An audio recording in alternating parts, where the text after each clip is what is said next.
Strong. So here's something I want to touch up on. Government safety concerns when it comes down to video games and data usage, how data is obtained by others that weren't meant to receive such data. And we're just kind of like looking at, not exploiting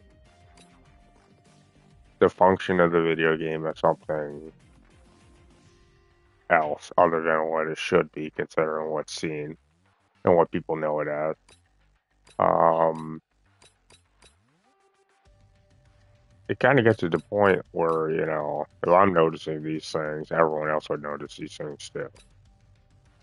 And sometimes these things can be safe, sometimes they, would be too safe. It's a lot of wiggle room people have in society to just kind of burn you. So, well, you gotta, when you play a game, you take a risk. That's what the problem is.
Team deathmatch.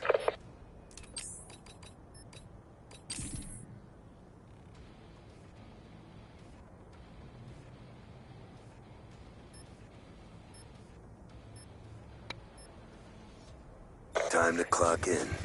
Mission is a go. Shooter!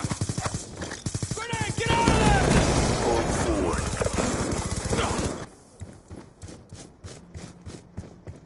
We've lost control. Explosive out! He's gone.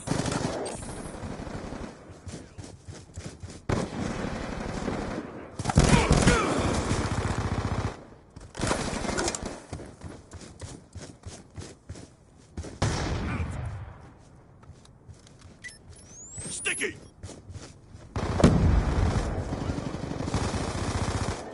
We've taken the lead.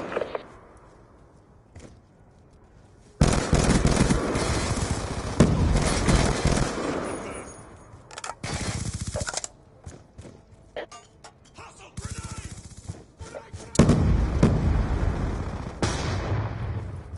UAV inbound. That's a kill. Smoked!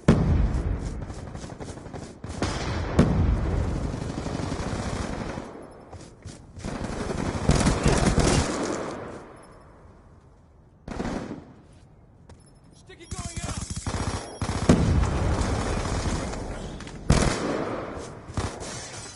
Grenade, move!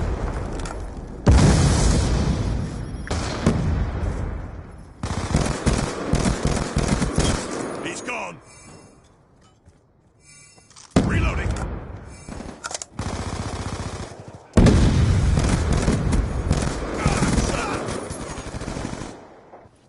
Friendly lightning strike inbound.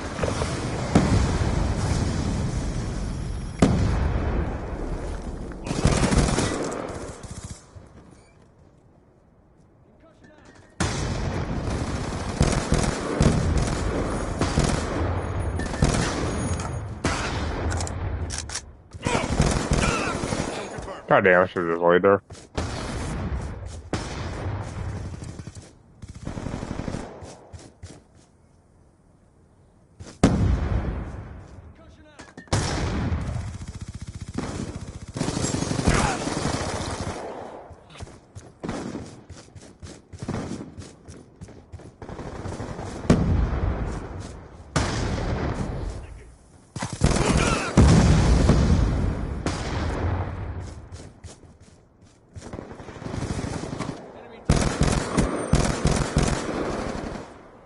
Friendly hunter-killer drone deployed.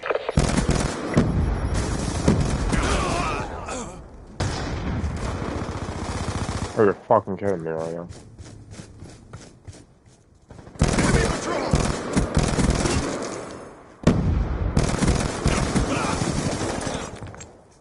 Wow. This game's good.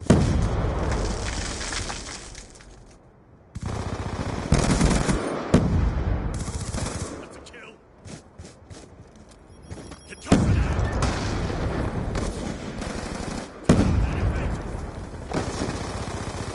Sniper's clear. Smoked. Reload. Threat down.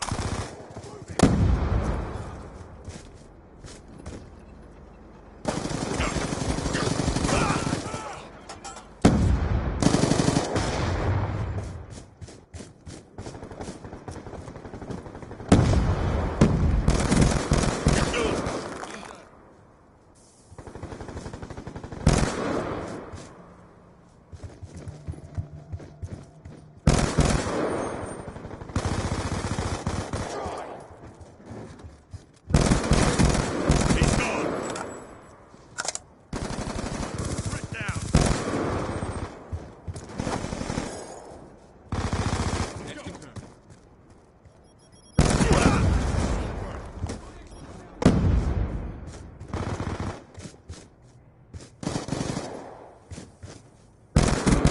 We're winning this fight.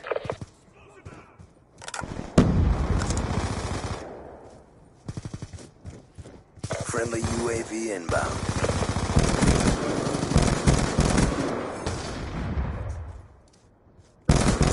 Hunter-killer drone deployed. On your feet. One down. Move it. Stick it.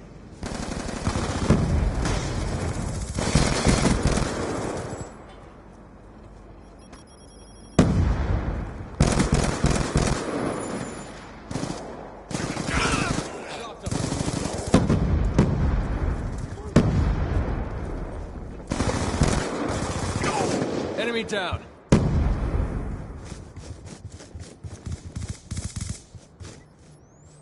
Explosive out.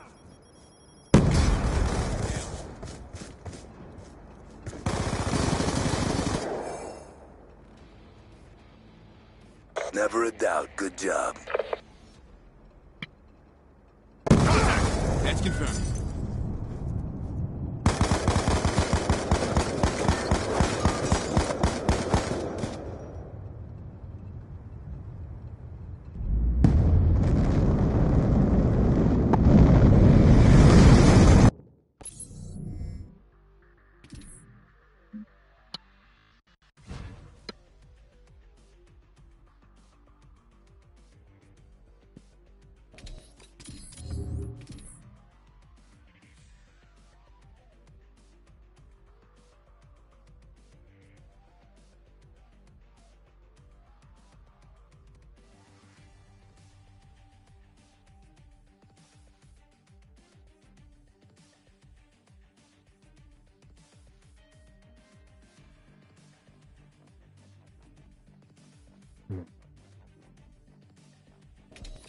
And like game creation. When it comes out of that, I mean like I just feel like map creation would be something that I would want to get involved in.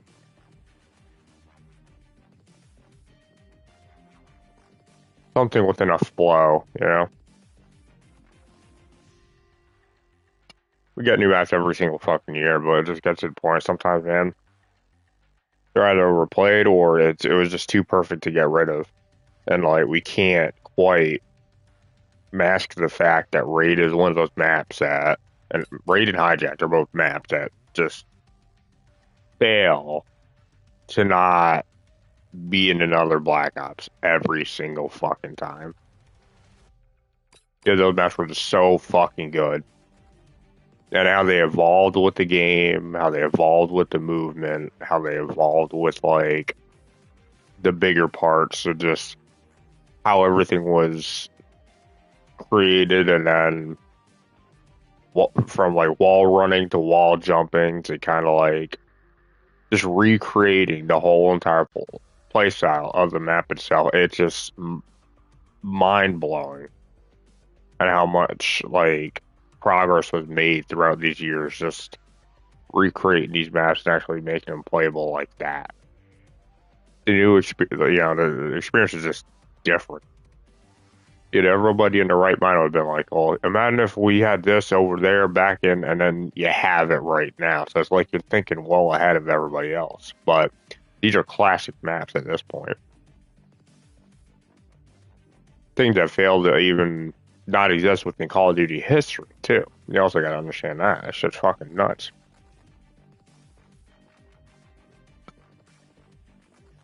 Like map development and like game creation, it just gets to the point like a lot of the stuff that's been already thought of has already been done. And not a lot of new things are coming out. And even if there were new things, it's like the same old stuff we were used to, and we're kind of like adapting to the next game, you know? So it's like, oh, I'm kind of looking at things the right way, though. When it comes down to Dark Souls and game creation, when it comes down to games like that, they're all going to be, massive maps, bunch of jumps, bunch of monsters, bunch of bullshit, different mobs, but it all falls into one category at that point. But you got to remember, like when you're creating something, when you're the first to do it, and you are successful at what you created, it turns into a huge thing.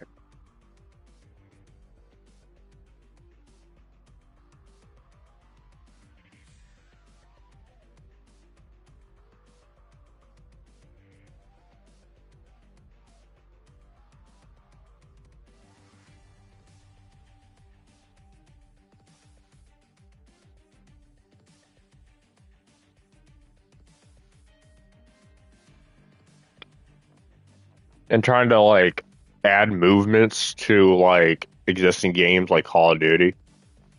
I mean, it's a very tricky thing to do because you kind of get everything all in one spot. And if you kind of like branch off the idea of what Halo based its game off of, the health, the movement, the weapons, the playstyle, the way things were, and how things were balanced out in that game, you can see why we have so many different Call of Duty movements now. We got jetpacks, we got this, we got that. Something to kind of balance things out. But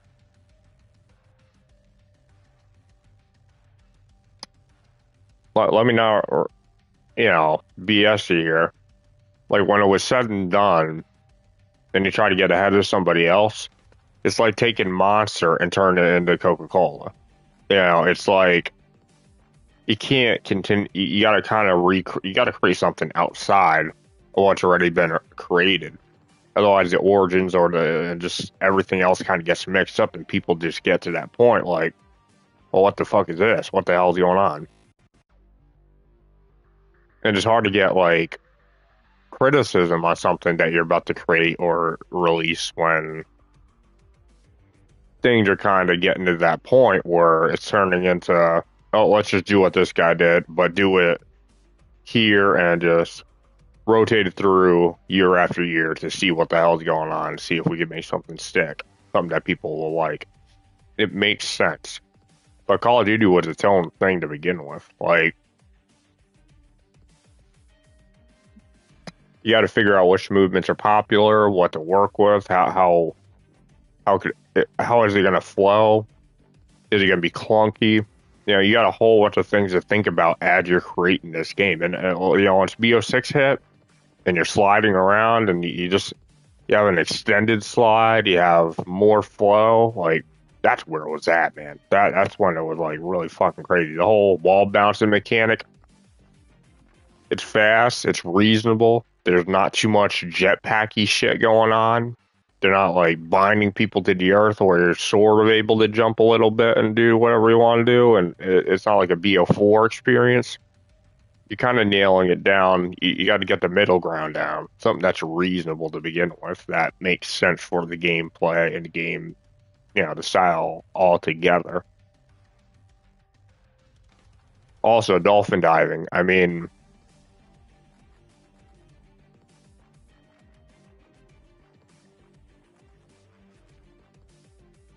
nobody liked it, but it was all right.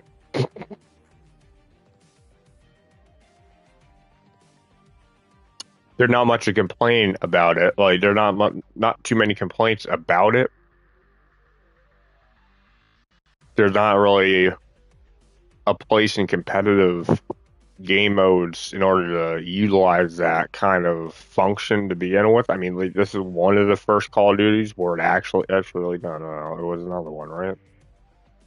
There's one of the COD that had it, but it's just kind of like, and kind of mold your expectations over what you're looking at and how you could, use your guy and move and stuff like that. It takes a certain player to actually use that properly. Like, if you were able to dolphin dive and shoot at the same time, people may have looked at this a little differently. If you're fast enough and quick enough and agile enough to do it, that could have been something. But it's like you're disabled in midair. You're fucking flying saucer. People see that, they shoot it. That's it.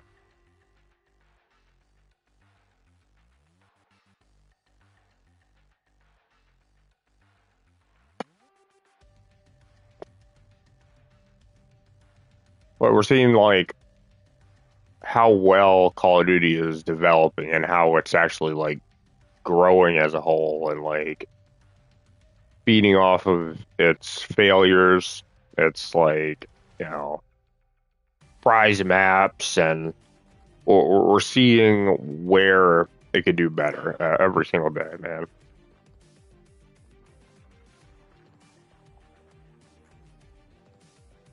It's great.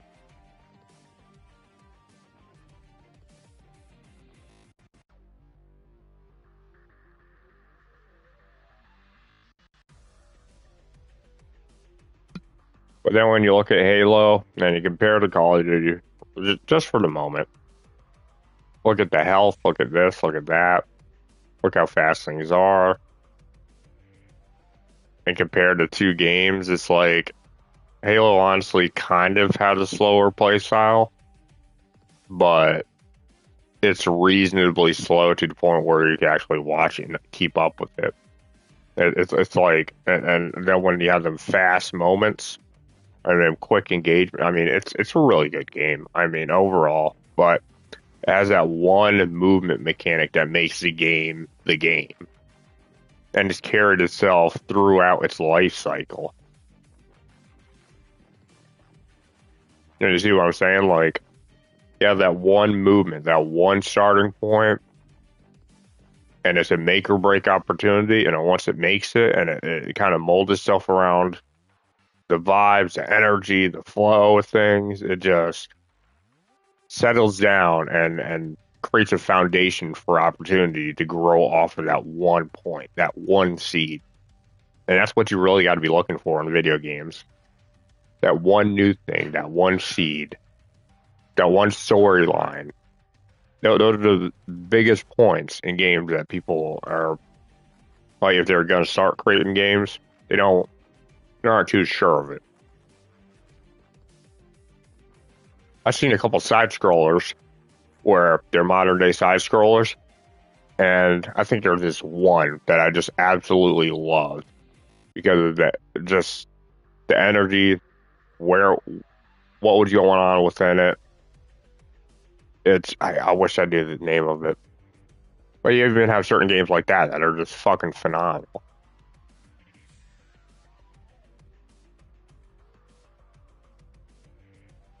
Takes a little time to play, but you're seeing the point. You're like, you can still do what somebody else did, but sometimes you make it better than anybody else. And you got to kind of like look at what's been created, how successful it was, and is it worth putting myself in this position to recreate something that somebody has already made and attempt to make it better? And just look what I'm saying. Then you look at Gears of War, shooter, third person shooter.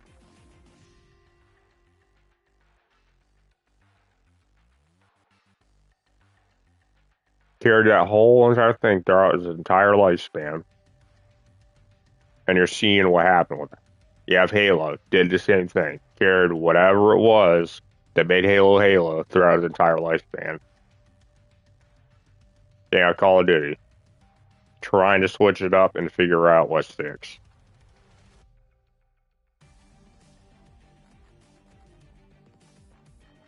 It's a hard decision to make, man.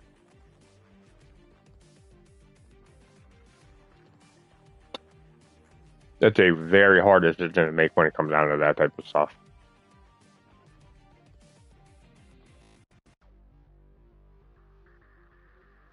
And as a player, like not even a developer, but a player, to like kind of like wrap their minds around, it's a hit or miss. It's like it's hard to want to say I want to produce something that nobody wants to play. Like from the developer side of things, like it's hard for them to put that much time and patience and effort into something that people are just gonna be like, yeah, whatever, fuck this shit.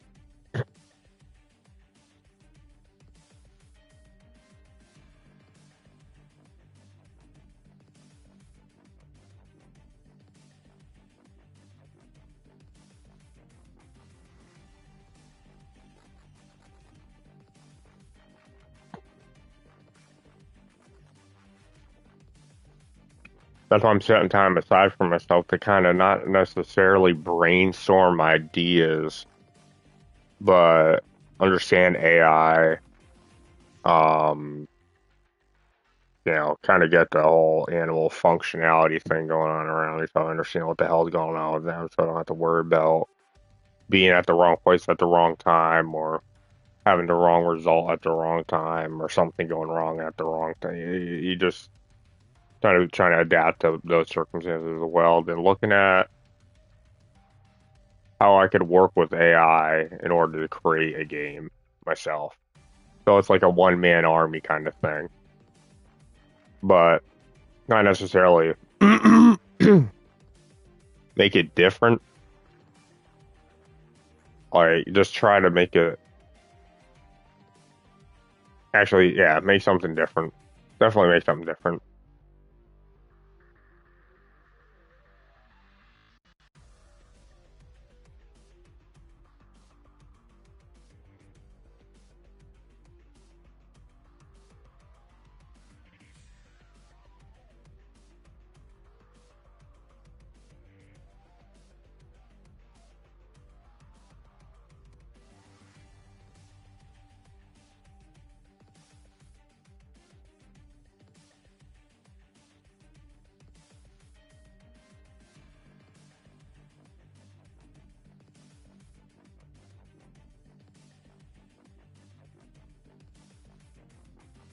And out of everything I played, I mean, like, it's hard to make something different nowadays that sticks.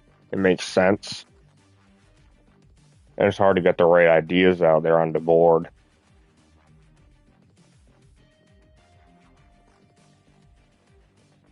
So I'm like looking at the potential of something being good, and then I'm like, yeah, or I could work with what's already there. And you could always make something better. Not saying that you're gonna make a better game overall, but like let's just say, for instance, Forge mode in Halo. That was fucking phenomenal. It really was phenomenal. And you have some of these player-made maps which are all right, and then you have like certain things.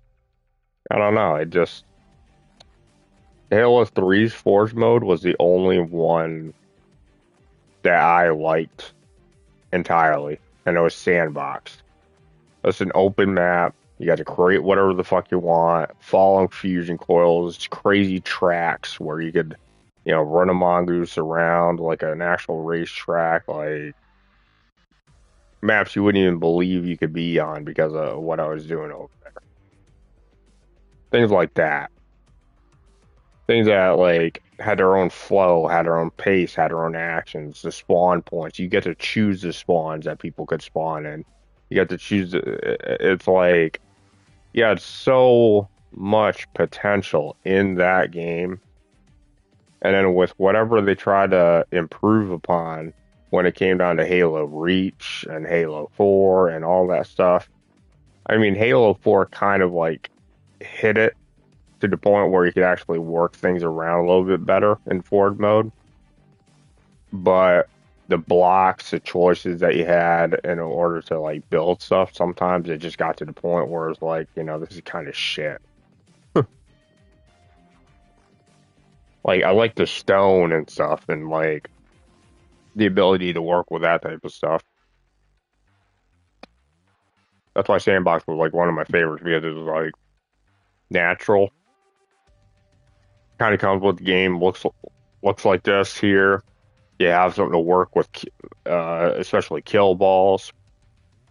You have tracks. You have all these cool things and all these ideas just circling around one game, one map, one possibility. One possibility leads to the next. Creating a track outside of the map. I mean, I even thought of doing that one time. I mean, that'd probably be right now. But yeah, it's just Halo 3 was really, really good.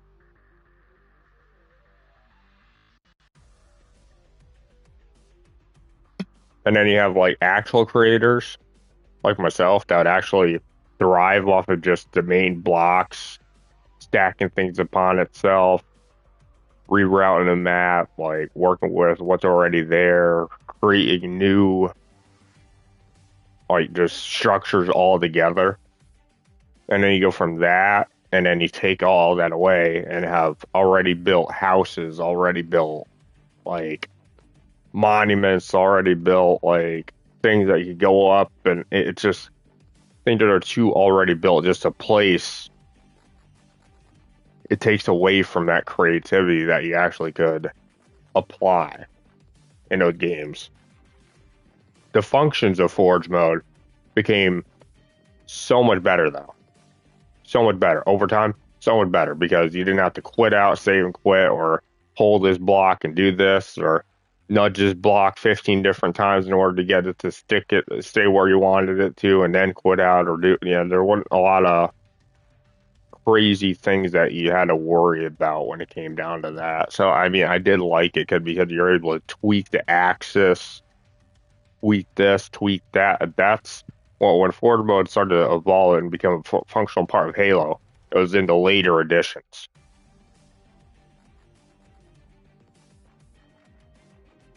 That's when it became really fucking good. It's just like, motherfucking Jesus Christ, dude. Like, when I came down to Halo 3, night and day difference, though. Like, Halo 3 to Halo Reach to Halo 4, like, when you're able to move things, when you're able to just tweak it just a little bit, just so it lines up the right way, you could just let it go. Oh, man. Whew. Oh, man. That's it. No, that was really what happened. I'm like, oh, man, thank God it's right there. It's all good. Now, when it comes down to like future Halos and Forge mode, block choices, map choices, kind of the sandboxy edition. even maybe going as far as removing already built structures and just laying a sandbox type thing out for already known maps like Valhalla. That could it could be a night and day difference. Being able to cut off certain sections and create an out of bouncing, so you could have like a map, part of the map where you could work this out on and recreate what the map was meant to, to give it more playability. I mean, if you could create things like that and then post them, and I mean, they already did that, so they already had player built maps and stuff, but some of them were just like, you know. I'm talking about going all in. Like I'm putting my neck out there if I actually post a map that actually is good. But you're seeing the point. Valhalla, again, it's in a lot of Halos. Forgot my train of thought. I think there's something else I was gonna say.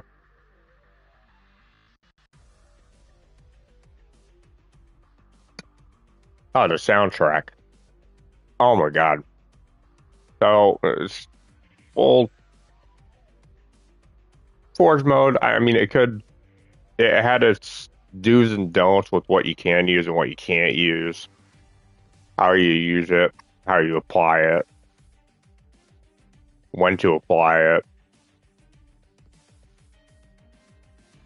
how to make certain things a certain way, and I mean, most of all, just have fun. But when you have these things and you're trying to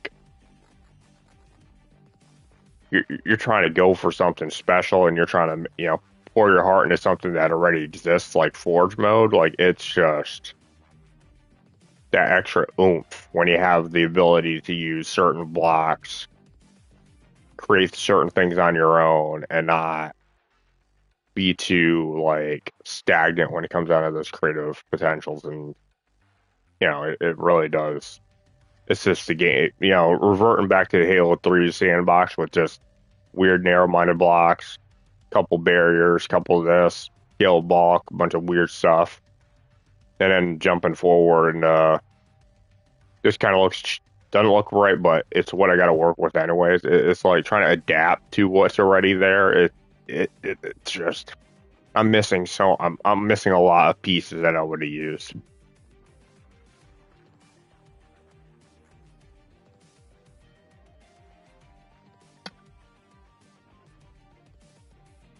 All right, now let's just talk about the soundtrack. Martin O'Donnell, which was one of the composers of the soundtracks leading through the whole entire Halo franchise. I think there's some weird thing happened with the guy. I don't know. But when you listen to Halo's theme songs, actively, actually setting aside whatever the fuck you're doing, going on YouTube and listening to an ODST track or Halo 4 soundtrack, you listen to some of the best music ever created. It's just a symphony of just whoa.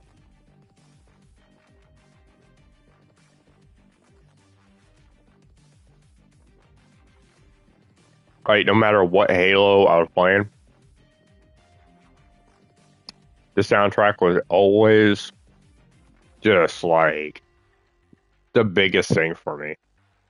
ODST had such an ambient feel, and then he had the pickups of, when an enemy contacts you, and then you got the action-packed, tracks. It's just, everything was just so good. Musically, instrumentally, everything was so well planned out, so just, my God. That's really what made it a masterpiece. Without the soundtrack, if you had no music at all to that game, and you had a first playthrough, it was well, it's kind of good, but then you just have a first playthrough without the soundtrack being on, not even hearing anything else, but maybe the opening thing, turn off all the music, do a first playthrough, and then go back and play through it again, but with the soundtrack on, you're gonna notice the difference. How it just sucks you in. How it really just gets you, and it just sets the mood, sets the pace of the game. Without knowing any of that, you wouldn't actually have a game there. I'm serious. Like, Halo would not be shit if that guy was not there making that music. Like, there would be no fucking way people would be playing it. And maybe they would be, but just the way it was, it really made the game what it was when it came down to the campaign mode and all that stuff. Like back in the day.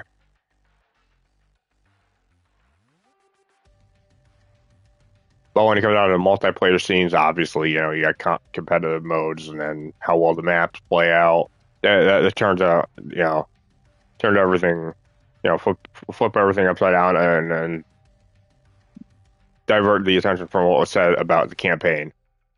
They wouldn't play it for the campaign if if the music was not good.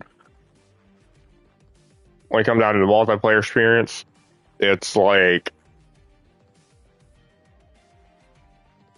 the maps, weapon location, tough spots, and it's hard to pick and choose your battles when it comes down to like what you want to debate upon when it came down to like campaign and music stuff. But again, when you're trying to get the audience, if the music isn't done right at certain points, you're gonna see what I'm actually talking about. Like, you play Halo 3's campaign and you just listen to what's going on. You play, Halo Combat Evolved. You listen to what the soundtrack is like, and you just look at how old that damn game is and see how much shit you gotta, how big the motherfucking first map you go on is. Oh my motherfucking god, dude. Holy crap. I mean, it could be corny graphics or shitty fucking, shitty whatever the fuck, but it's like, it's a golden opportunity to see how the music forges the experience when it comes down to those campaigns all together.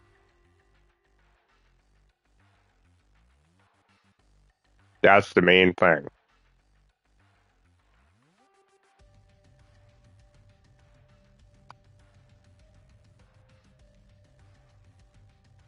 So, like, yeah,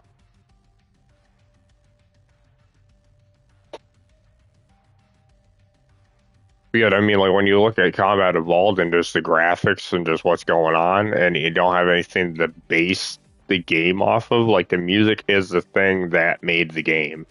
And people would not really agree with it because they wouldn't be thinking about it in the moment, but when you have, an ear for music, how it controls the body, how the mind functions autonomically, and how these controlling factors pique the interest or the disinterest of others, you start understanding what makes a game a game. Those are key factors into saying this soundtrack makes this game or that game shit. Like, it just, look at what I'm talking about.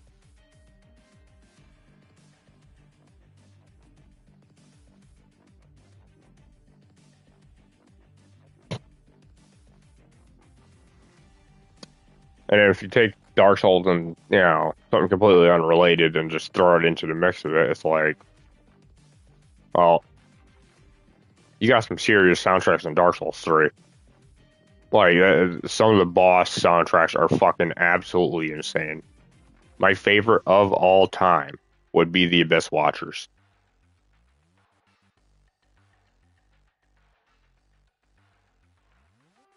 Absolute mind blower. But you're seeing where, when, how, the flow of the battle, the move set, the pace of the battle, when the music picks up. Sometimes it kind of, you have them small synchronicities that allow the engagement to be more like just intense.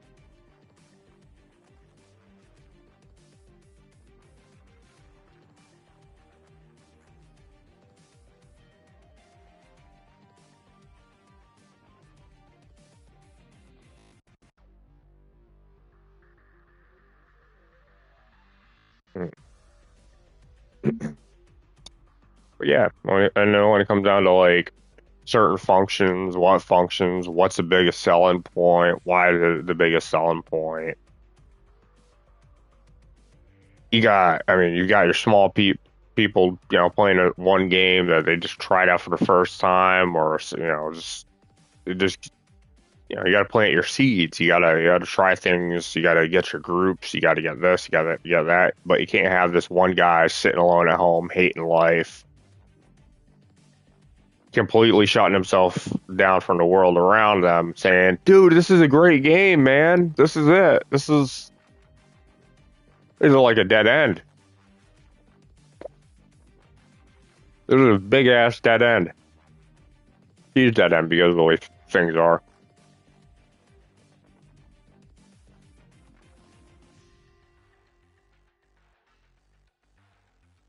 It's not like a hate thing, it's just, I can't function at this moment in time. Everything is going wrong to begin with. I'm trying to get things together and make things right, but as soon as one block gets put into place, another one gets taken away. It's just, it's a personal battle when it comes down to it. So nothing really functions as it should, but we're still functioning. That's pretty much it. That's all life is about. But you see the point. When you have a player base, when you have this, when you have that, when you have like all these things kind of aligning, it's big. It's big.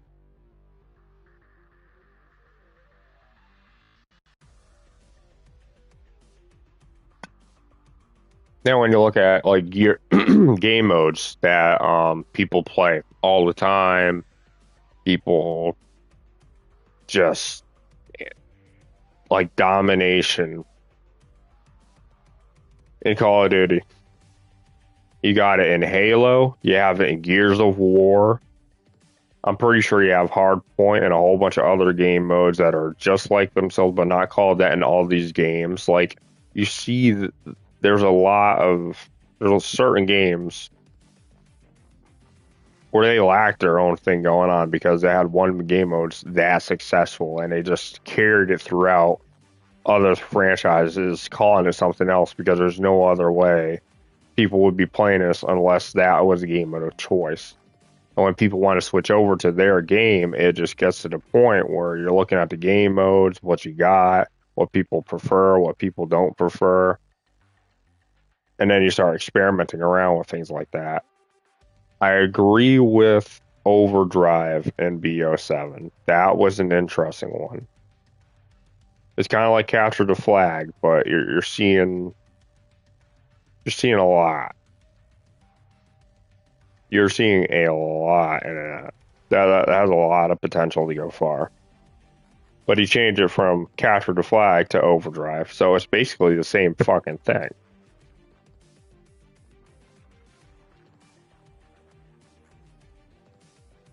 That's a smart man right there.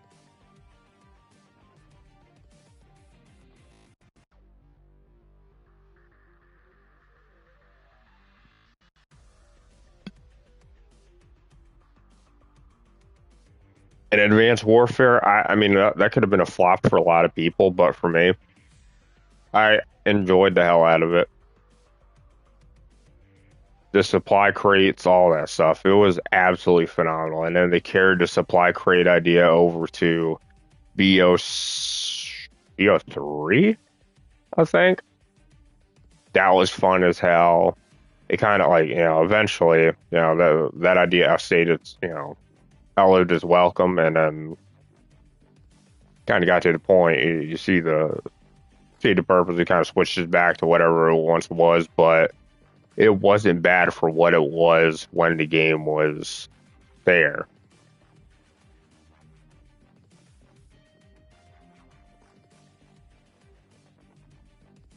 Like you got, I think you have armor that even grants XP bonuses if you have a whole set of it on. That was kind of cool. And if they didn't, and that's just my idea, well, there it is. But yeah, yeah. And government functions and safety and, well, accident prevention. How certain, pieces of data could fall into the wrong hands and how, you always have, like, a risk when, you always got a little bit of risk when you're looking at the world around you. So you got to kind of look at how you could crash, how you could die, what could kill you, take precautionary measures against it. Look at the people that really know better, then look at the people that just follow the rules.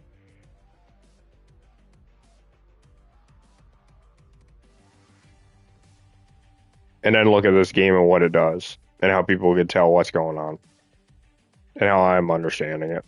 Like, it's a dangerous game to play. You're playing with your life, basically, when you're actually playing Call of Duty.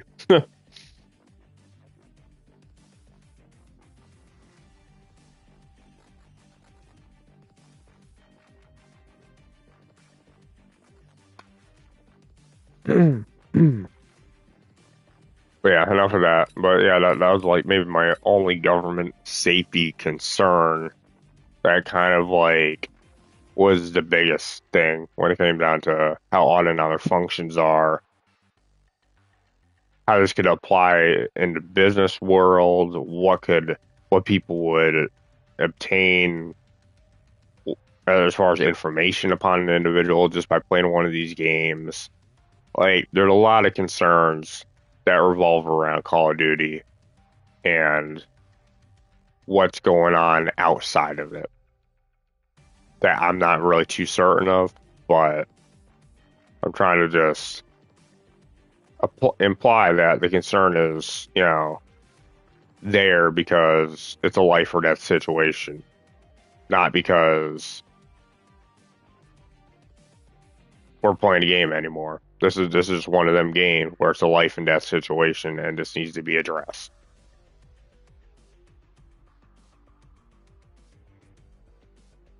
promptly.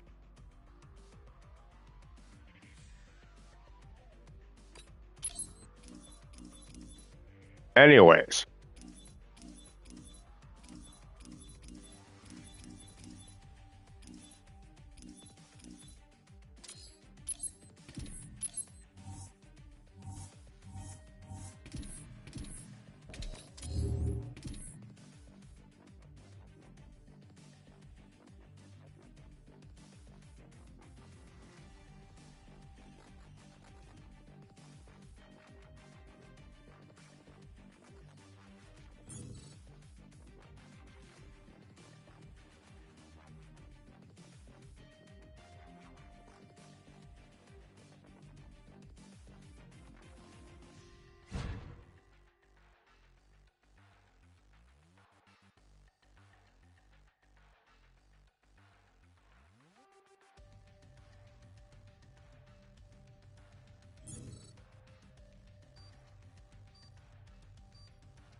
Team deathmatch. Kill them all or do not return.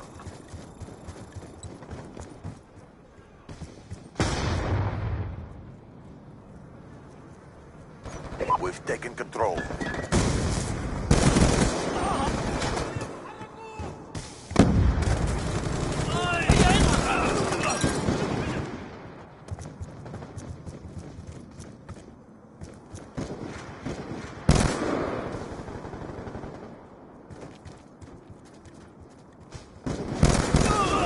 oh my god, come on. I didn't even blink.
drone deployed. UAV inbound.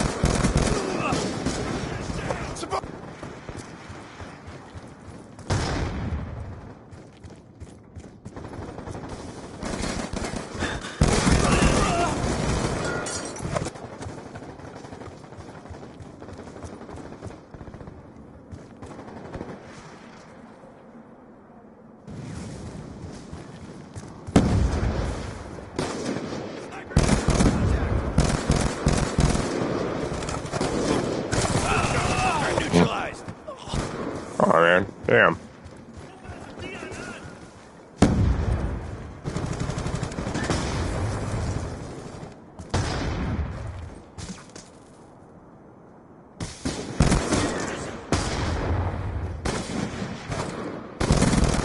قتل قناص. وصلت إليك.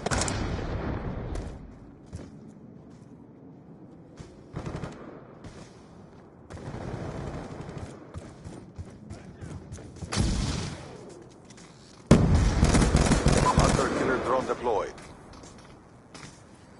Friendly UAV inbound.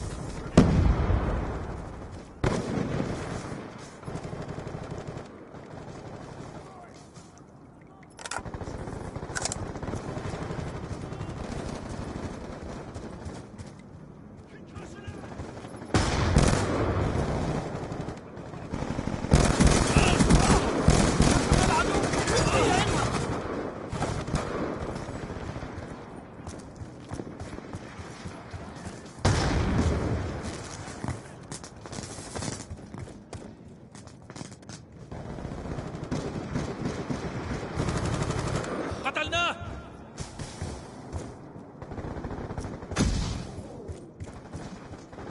We're winning this struggle.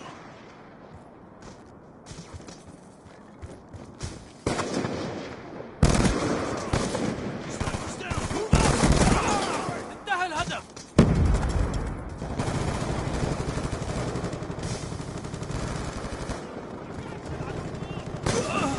Hmm.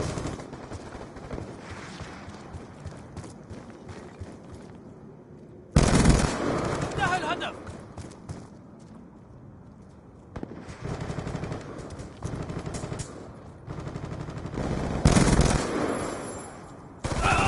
Can confirm.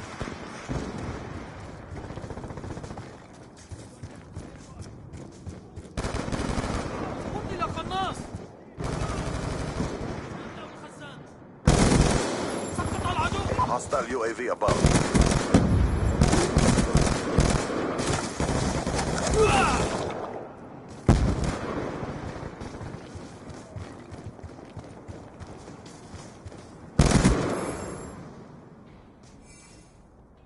Our enemies have failed to end our cause.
Team deathmatch. Oh, here we go.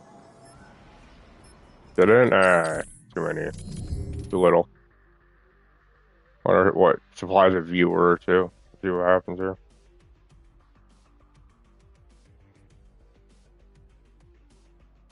What are they really checking on? Hmm. Hmm.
Team deathmatch.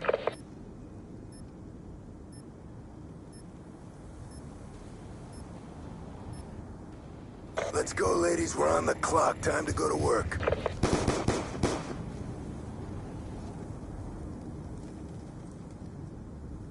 We're winning this fight.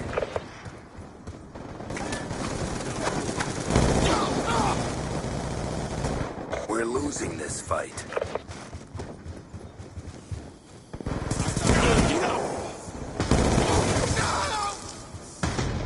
Oh my god, bro. Oh.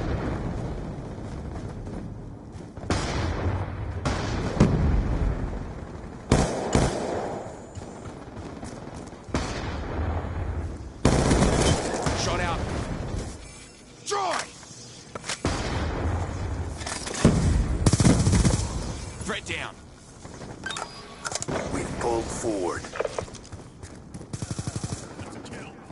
One down, stand by. Single shooter. He's gone. No! We've lost control. Target. Dropped it.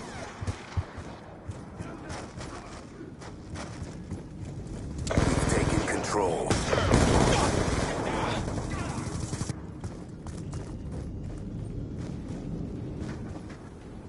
We're losing this fight. Friendly UAV inbound.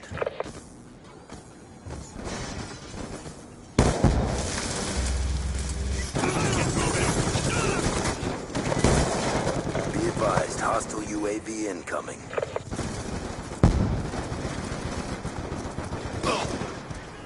You can't jump through that window. God damn it.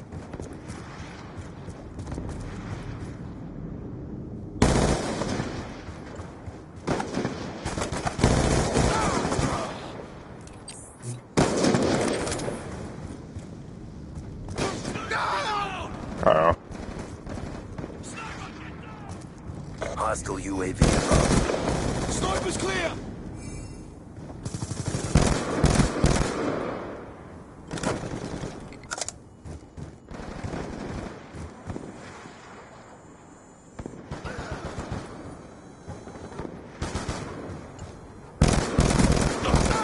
No, confirmed. yeah, man. God damn it. There's a whole burst on that guy.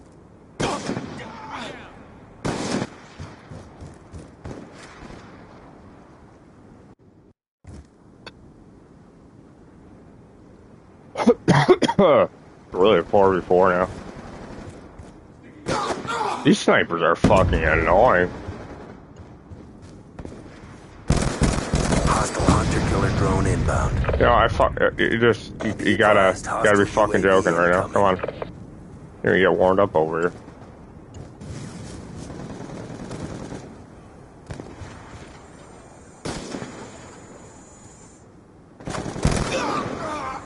I should have just started pre-firing. What am I doing here?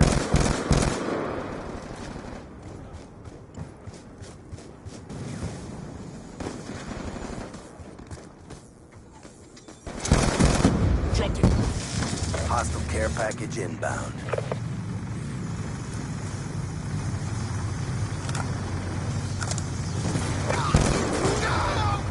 No way, bro. Come on. Sticky going out. Ah, fuck this crap. I don't want to sit there and fucking play a 4v4 and then maybe a 3v4. It's just annoying as fuck. I mean, it's fun at some maps, but CDM, there are no objectives to it. Hardpoint would be a little different. Actually? Oh, you're right.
All right.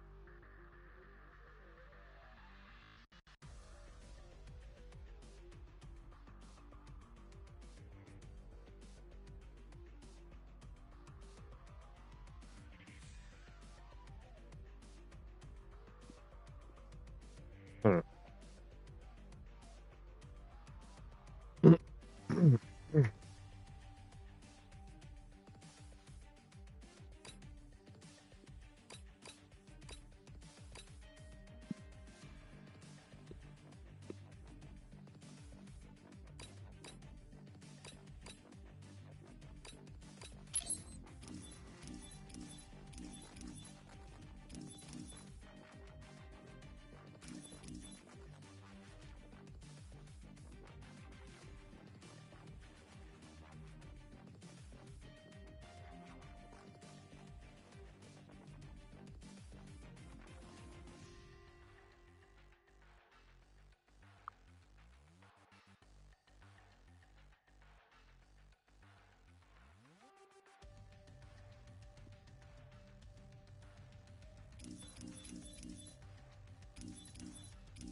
Hmm.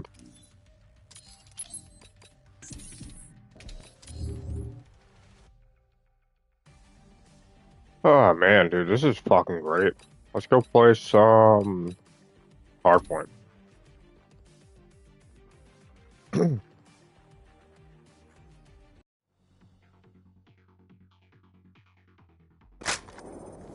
Hard point. Down Secure hard. the objectives.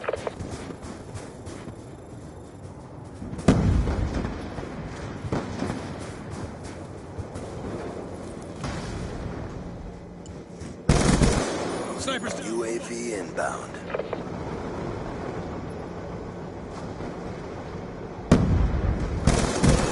Shut out.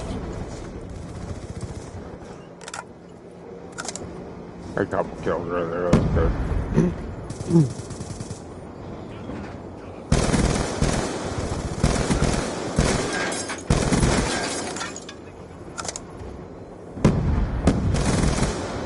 UAV on Yeah, standby. looking pretty good right now. Throw that UAV up. Hard point contested. Hard point identified. Ooh, I don't like this one. You have to have points for that one. All right, good. Hostiles Uh-oh. have destroyed your UAV. Friendly orbital Fuck. VSAT online. He's sniping. You should have a nuclear coming up soon. Look at that, 15-1. Not bad.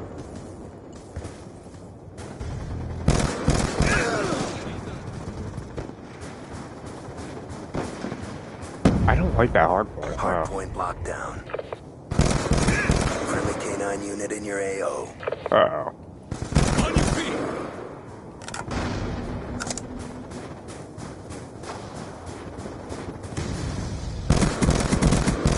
Threat down.